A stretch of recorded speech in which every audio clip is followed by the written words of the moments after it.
Welcome to the Power of Music podcast, brought to you by JM International.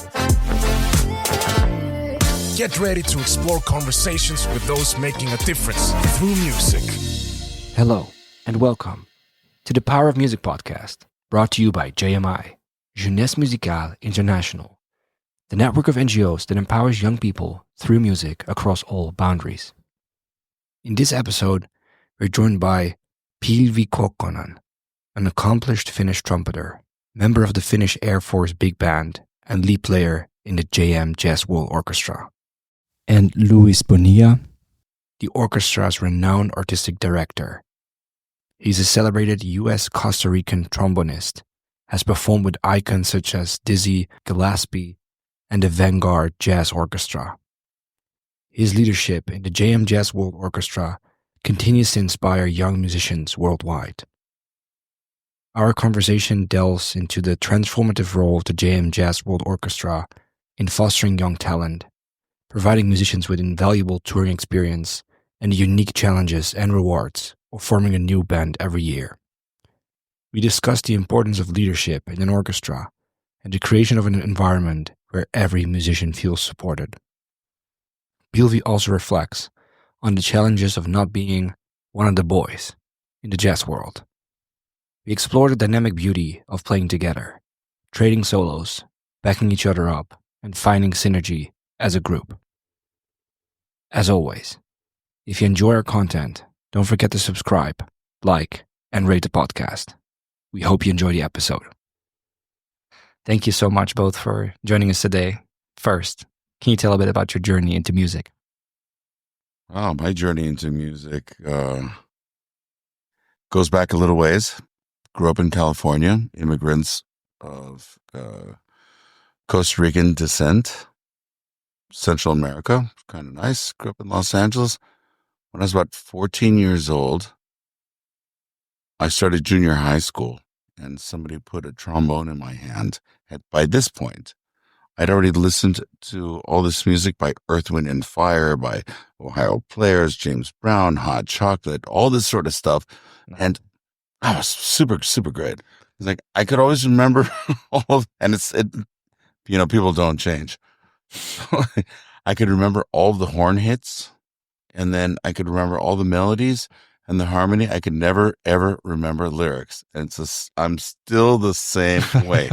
I can say, so that was kind of my journey into music. And fortunately, I went to a high school in California, in Los Angeles, called Eagle Rock High School. And my classmate, buddy of mine, is like Scott Colley, the bass player. And Larry Kuntz was there, and Dave Stone, and Carlos Vega, and at least 15, 20 musicians that made quite an incredible impact in the music in Los Angeles, in the studio scene. And I was doing that as well once I started studying with my teacher, Roy Main. But I always wanted to go to listen to Art Blakey and to Red Rodney and to Betty Carter and to all these people. And they saw me so often that they told me, Art Blakey, you got to move to New York. And so I moved to New York. It was like, you don't want to work, you want to play.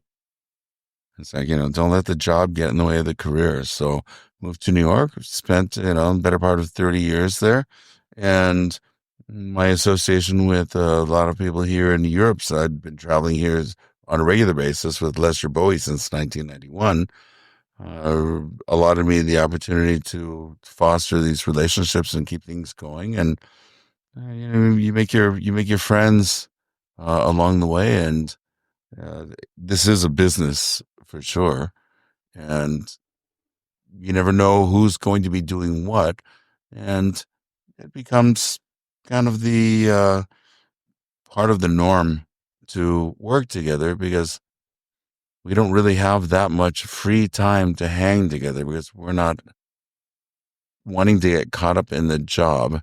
We're more interested in really being able to develop the career aspect of what we do. And along those lines, it's given me the opportunity to come across a lot of young, when I started teaching for sure, I started realizing that there's a lot of really great talent out there and all these young students.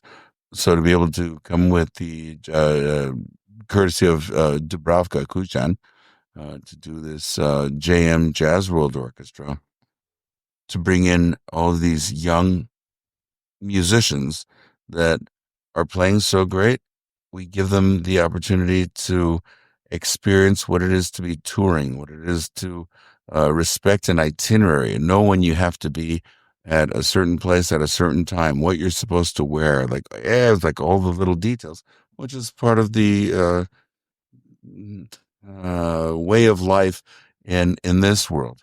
And I'm extremely proud to have gotten to had the opportunity to work with and get to know our lead trumpet player for the last several years, right out of Finland, Pilvi Kokkonen. Hi, Pilvi. How are you?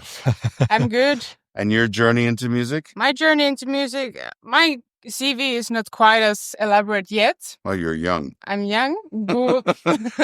I'll take that any day.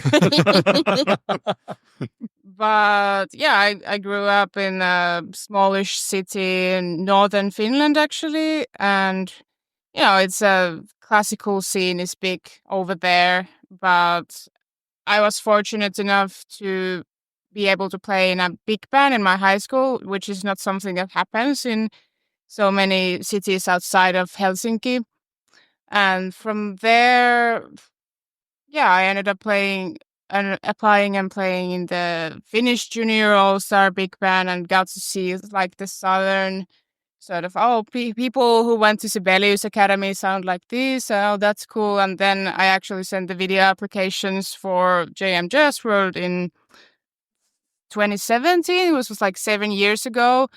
I was 19 at the time. I was my first like real like touch into what for me seemed like the actual like world outside of just Finland, and that's made me want to expand my horizons and sort of give me some credibility as a player as well, to be able to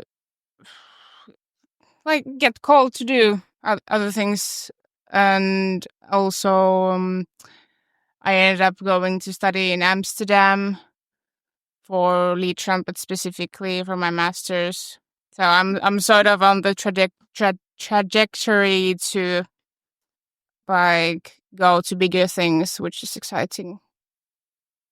Yeah, for sure. It's like you're studying in Amsterdam now, pursuing your master's degree, and doing the Erasmus exchange. So you'll be in Graz at Kunst University, where I've been a professor for the last 5 years, and specifically working towards being a lead trumpet, because Pilvi has been, since the inception of this orchestra with Pilvi, is that she is the leader, the sound of the orchestra, and for sure refining your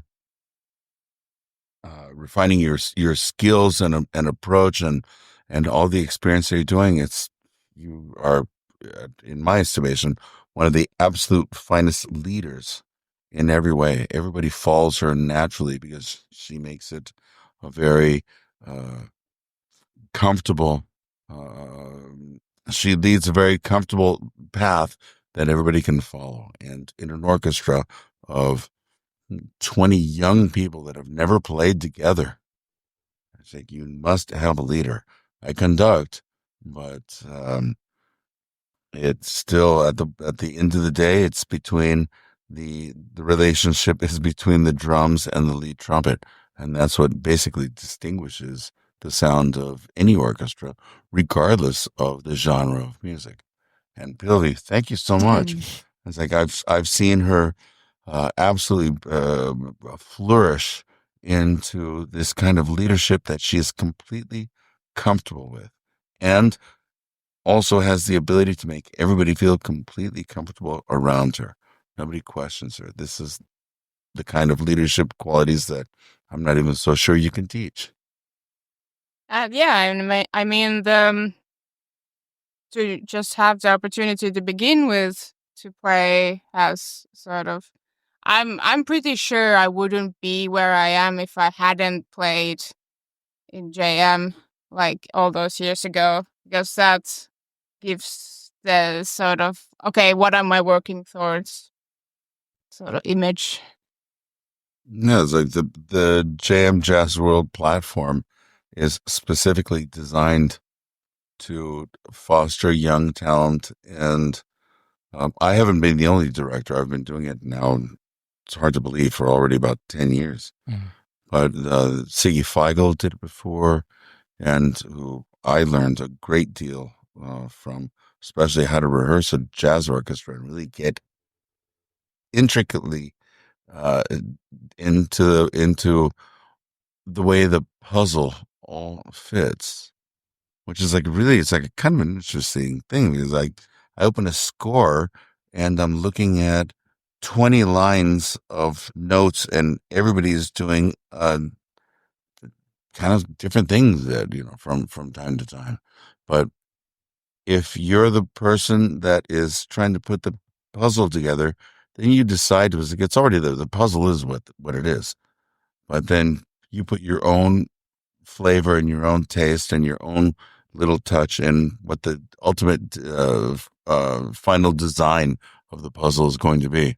So it's it's kind of fun. And when you have the kind of flexibility with such great young musicians, it's like a game that you'll never get tired of playing. They change so rapidly and they're so super, super quick. So it's a lot of fun. What do you think is most special about the orchestra? I think it's the fact that people come from all over the place.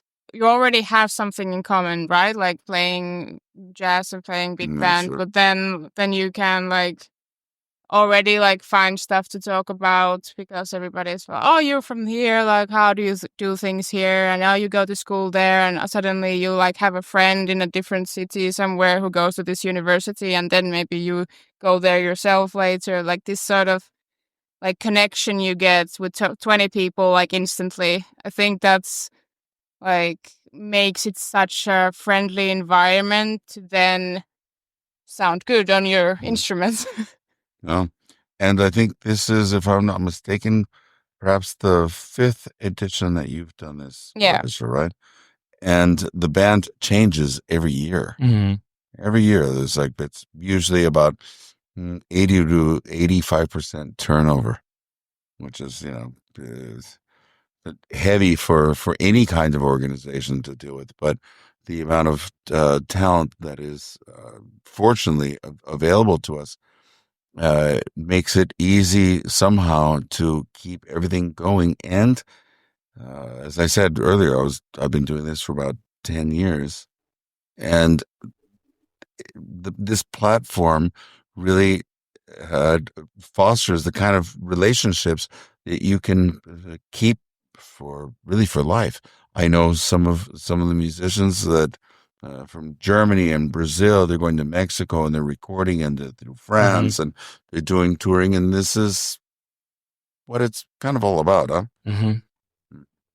And has your approach changed over the 10 years? Yeah, I'm older, fatter, and more stupid. But still best dressed. But always well dressed. You got to fool them somehow. No, I think the my approach hasn't changed. It's just given me the opportunity to be a little bit more. I lived in New York for nearly 30 years, and one of the busiest freelance musicians. I never had a job. I worked all the time, but I never had a regular job. And when I moved to Graz 5.5 years ago, it was the first time I had a job. So it's I don't know. It's like it's hard to explain. It's like you learn as you go. And if I've always been a very curious person. So standing in front of an orchestra is nothing that I've had really ever done before. So in Dubravka, Grožnjan asked me the founder of the orchestra, asked me to lead the band. I had to do a lot of studying very quickly and learning to read music scores, learning how to rehearse, learning how to lead, learning how to give everybody their freedom, but still control. There's so many other aspects that are prevalent in the creation and the ultimate outcome that aren't singing. It's like all the behind the scenes stuff, nobody ever really sees, and if they don't need to, nobody needs a backstage tour all the time. They just want to show up, be entertained, and I wanted to give them like a wow. They should sit there just wow factor and just be kind of completely blown away.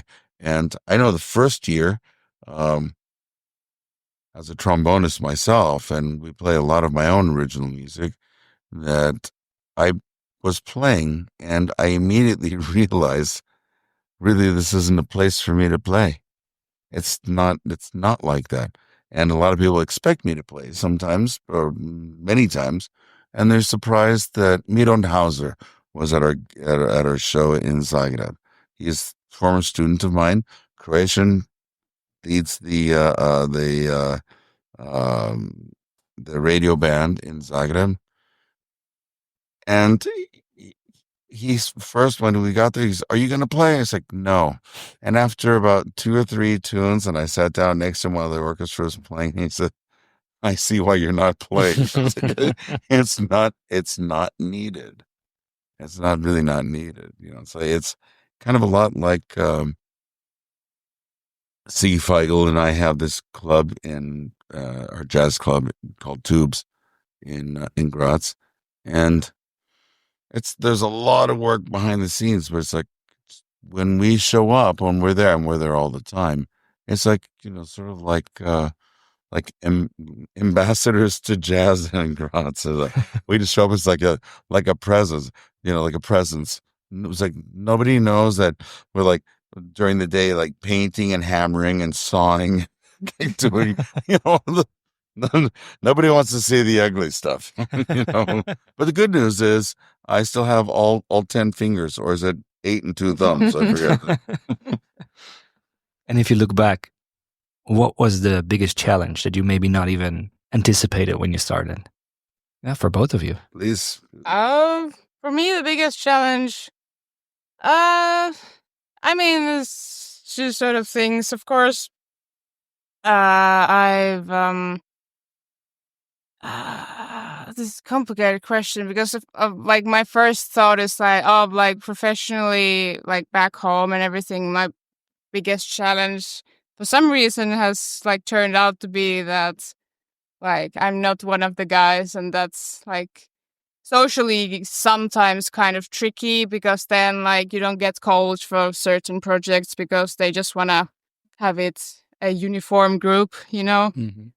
But other than that, I don't know, actually. I think like I've been very fortunate to be given opportunities like in a steady pace nonetheless, like especially with the big bands, because usually those are like bigger organizations, and especially when I want to be a lead player, as there's always a need for that. So I've sort of like been able to make my way, even though people might not initially have wanted me to be in certain projects, but then I play well, and they're like, "Okay, well, you can stay," like, cool. But yeah, now I won't get into the women in jazz stuff too much, but is that something you've experienced here at the JM band as well? no, not really here. No, nor in, like, to be honest, I've only experienced that back home. It hasn't really happened here or in Amsterdam or anything. Maybe it's just because no one speaks Finnish, so I can't tell. Like, if someone's being weird, maybe I just don't know about it. The Dutch are very direct. They will tell you. It's like when the internet started and email was brand new. When I was 70, you can do like this. I was on CompuServe, right? What's that? So before AOL, and not LOL, before AOL. And you could do a signature, and everything, my sign off was all the time was like dot, dot, dot, music first. And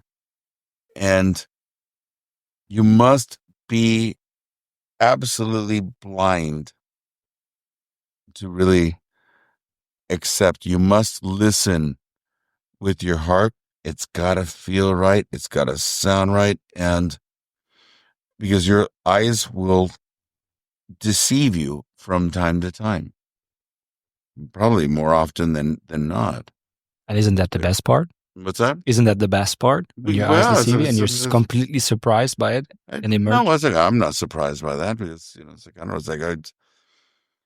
I'm a total mama's boy, for sure. So I have an older and a younger brother, and my father worked 70 hours a week, and my mother took care of her 3 sons and raised us. And the value of that, for sure, has, molded me into the person that I like to have a lot of fun. I treat everybody as equally as possible.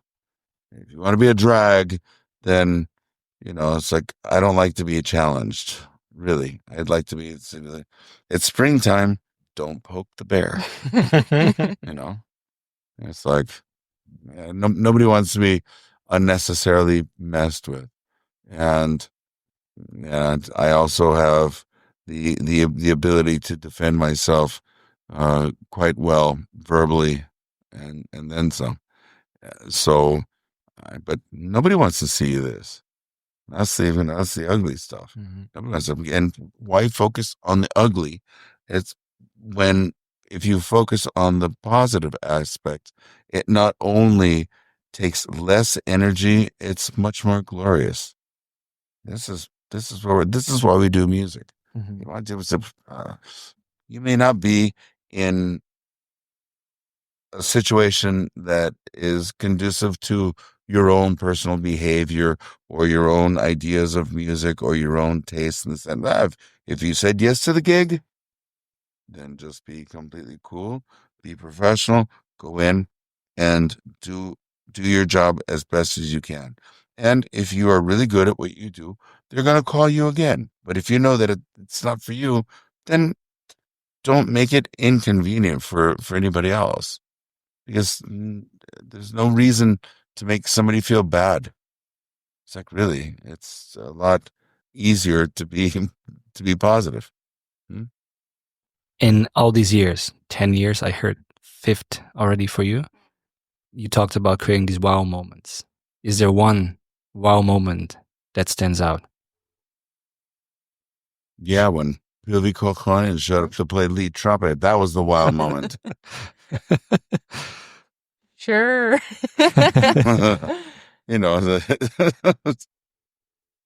She knows what I'm talking about, and it's for real. When she showed up and she was playing, actually the first year that you were selected to be a participant of the orchestra, I spoke to you personally, and I said, "There's Farid Simpson."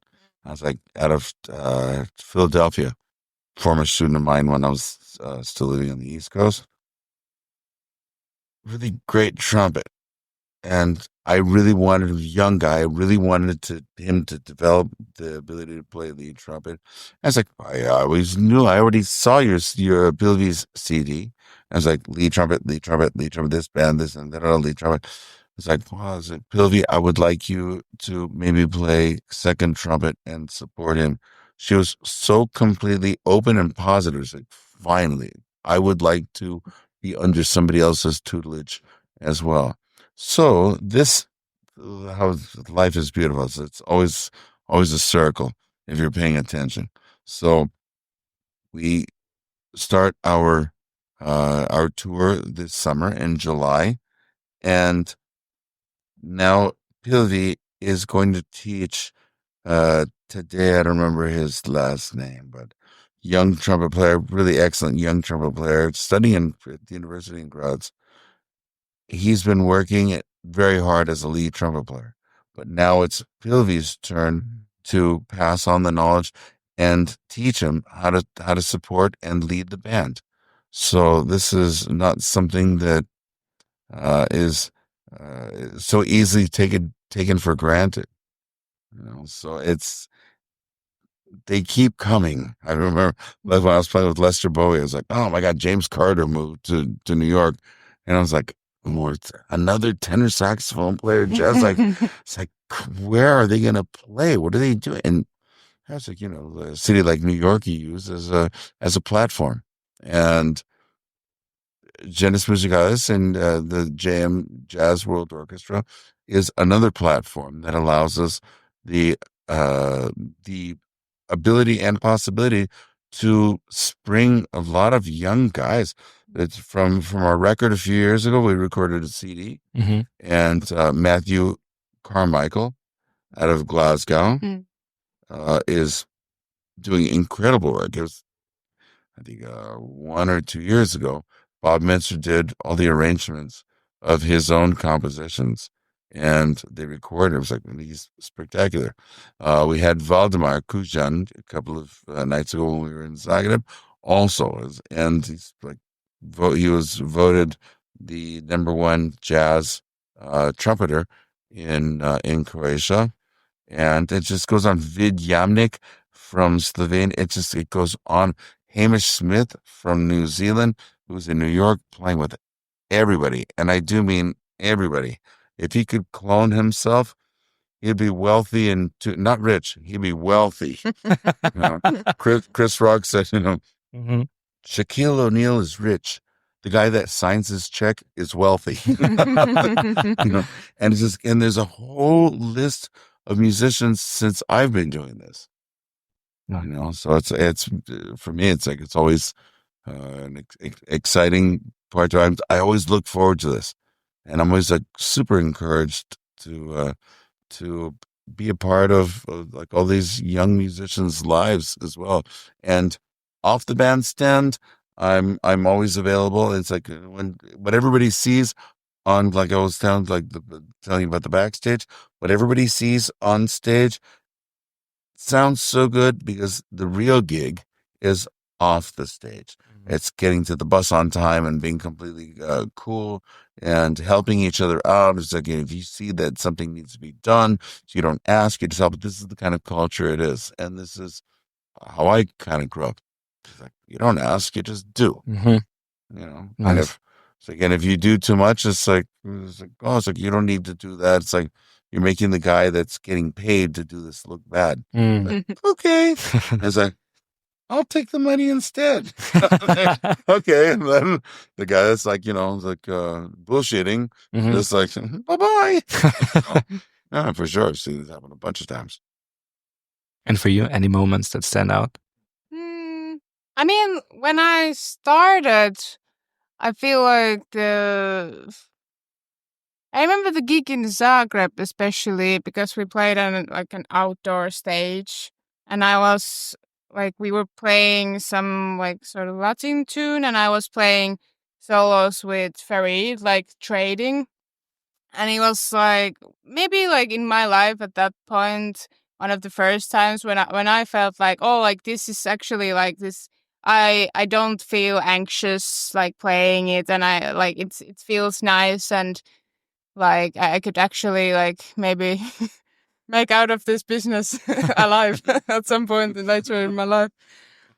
But yeah, that was like, and in general, like you said, like sort of studying under like a up and coming lead player and being like, oh, these are the things that I sort of need to do to establish myself, because like back home, everybody my age didn't want to be a lead player. The lead players were like already established, like with no one in my age range, sort of in my position, was around. So that's why it was like especially good to work with someone who's like sort of going through the same things I needed to go through. And I guess also when I played lead first in 2022, like again, I don't know if a specific moment, maybe like some gigs where it's like, ooh, like this sounds really good. Like, oh, this is an actual, like, this is like a professional situation right here where it's like genuinely feels great. But I think like just in general, playing with these people and everybody like, yeah, being super respectful and nice, and like especially when the tour ended and I realized like I've never like played in a section where everybody just like listens to me and like doesn't give me shit immediately. This is cool. Everybody's being so nice. And then suddenly you play a lot better because everybody's being so nice. Yeah, for sure. That helps. For sure.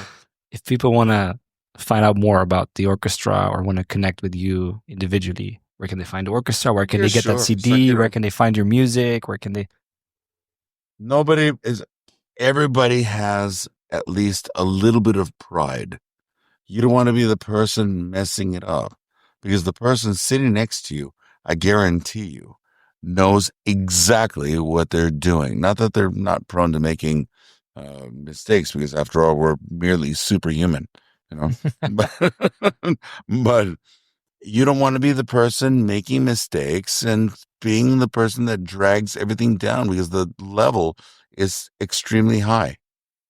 I not only expect it, I absolutely demand it. Mm-hmm. This is how I was raised. This is what I was doing even when I was 18, 19 years old, playing with Gerald Wilson, Harold Land, and Ernie Watts, and Snooky Young, and Milcho Leviev, and it's like all these guys, Garnett Brown, Thurman Green, Oscar Bashir, Al Aarons. The only person in the band that I didn't know was me. And I didn't want them to know who me was either. That meant I cannot be making stupid mistakes. It's like focus and concentrate, and it's like listen and be a part of it. That's why it's called an orchestra. So, you can't, for us as jazz enthusiasts, and having the vision to want to play this kind of creative, expressive music, requires this kind of training. Because imagine, it's like, I want to play violin in an orchestra, but you never played in an orchestra before. You don't know you don't even know what the concert master is doing.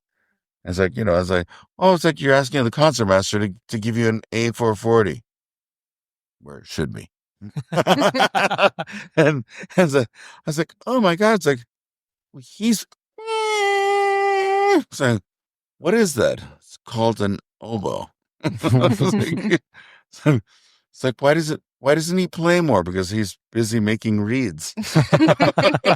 But this is our experience of learning how to listen, how to phrase, how to balance, how to blend, know the repertoire, know the different kind of feels that what swing is, knowing how to play fast, knowing how to play slow, soft, loud, how to play with a specific articulation.